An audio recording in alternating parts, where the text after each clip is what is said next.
बढ़ते हैं। आगामी चुनाव को लेकर मायावती की प्रेस कॉन्फ्रेंस और बसपा ने की बैठक बुलाई है। वरिष्ठ पदाधिकारियों की समीक्षा बैठक होगी और बसपा ने ओबीसी समाज की बैठक बुलाई है। अलग अलग समाज को जोड़ने का काम बसपा कर रही है। ओबीसी के आरक्षण को प्रभावहीन बनाने की कोशिश हो रही है। वहीं सुरक्षित सीटों को बीएसपी में जोड़ने की जिम्मेदारी दी गई है। वहीं पिछड़े वर्ग के साथ जुल्म होना अभी बंद नहीं हुआ है। ओबीसी जनगणना को बसपा का समर्थन है। मैं आप लोगों को ये अवगत कराना चाहती हूँ कि आज बीएसपी प्रदेश कार्यालय लखनऊ में यूपी में पार्टी के खासकर ओबीसी समाज व अल्पसंख्यक समाज में से मुस्लिम समाज एवं जाट समाज के मुख्य सेक्टर व मंडल सेक्टर स्तर के वरिष्ठ पदाधिकारियों की ये अति महत्वपूर्ण बैठक बुलाई गई है, जिनको प्रदेश की केवल सुरक्षित विधानसभा की सीटों पर अपने अपने समाज को बीएसपी में जोड़ने की विशेष जिम्मेवारी सौंपी गई है।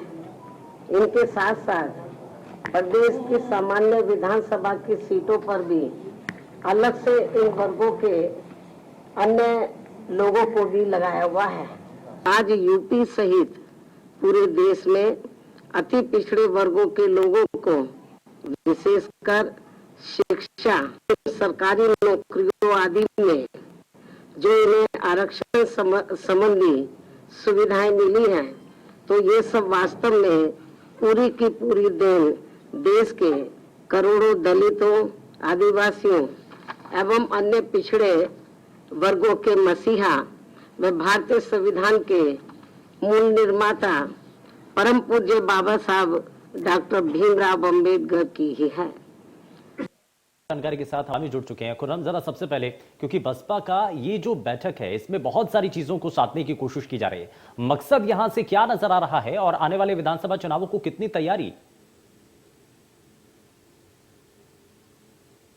देखिए, बहुजन समाज पार्टी की हम बात करें तो 10 साल हो जाएंगे उसको सत्ता बाहर होते हुए, लिहाजा वो चाहती है कि बात सत्ता में वापसी करे, लेकिन कैसे वापसी करेगी? पहली बात तो ये है कि जो अगर डेडिकेटेड है, लॉयल वोट बैंक है, दलित वोट बैंक, उसको अपने पास और मजबूती रख सकते हैं और में सेंधमारी ना हो पाए, इस बात की आप तस्कीन कर लें। दूसरी बात यह है कि ओबीसी वोट बैंक वो है कि जिसके पाले में ओबीसी वोट बैंक जाएगा वो चुनाव जीतने में उसको बेहद आराम हो जाएगा, क्योंकि तकरीबन 50% के आसपास ओबीसी वोट बैंक पड़ता है। यादव वोट बैंक हटा दीजिए तो 35 से 38 वोट बैंक आता है।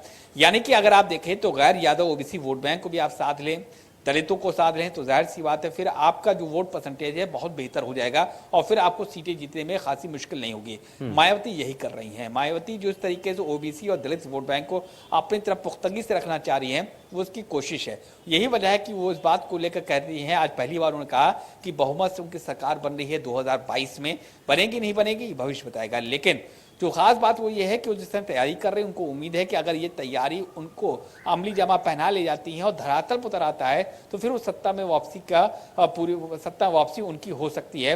लेकिन कैसे हो पाएगी ये तो वक्त ही बताएगा। तीसरी बात ये है कि जो सूत्र बता रहे हैं वो ये बता रहे हैं कि जो टिकट बंटवारा हो रहा है इस वक्त मायावती का, वो 3 पर खास तौर से रख रहे हैं, दलित, मुस्लिम और ओबीसी। यानी कि अगर तीनों को आप मैक्सिमम वोट आप देते हैं, मैक्सिमम माफ करिएगा टिकट देते हैं, तो जाहिर सी बात है उतने ही वोट बैंक आपके तरफ आने में आसानी होगी, खींचने में आसानी होगी। तो अब देखना यह है कि मायावती इसी स्ट्रेटजी से आगे बढ़ रही है, किस तरीके से वापसी कर सके। लेकिन जो समीकरण उन्होंने साधा है, सोशल इंजीनियरिंग की बात करिए तो जो पुरोधा थे सोशल इंजीनियरिंग के बहुजन समाज पार्टी को वो जा चुके हैं। आप देखिए लालजी वर्मा हो, नसीरुद्दीन सिद्दीकी हो, बाबू सिंह कुशवाहा हो। हालांकि बाबू सिंह कुशवाहा मुलाकात बताया जा रहा कि मुलाकात उन्होंने करी है, लेकिन ये वो पुरोधा थे जो उनके साथ थे। ब्रजेश पाठक थे जो ब्राह्मण वोट बैंक खींच के लाने में कामयाब होते थे, वो आज भारतीय जनता पार्टी में मंत्री हैं योगी सरकार में। तो जाहिर सी बात है जो पुरोधा थे आपके सोशल इंजीनियरिंग के, आज आपके साथ नहीं है, तो लिहाजा उसी लिहाज से वो कर रहे हैं और लगातार कमजोर हो रही है बसपा विधायकों की नजर से देखा जाए। हाल में ही बहुत से विधायकों ने छोड़ा भी है।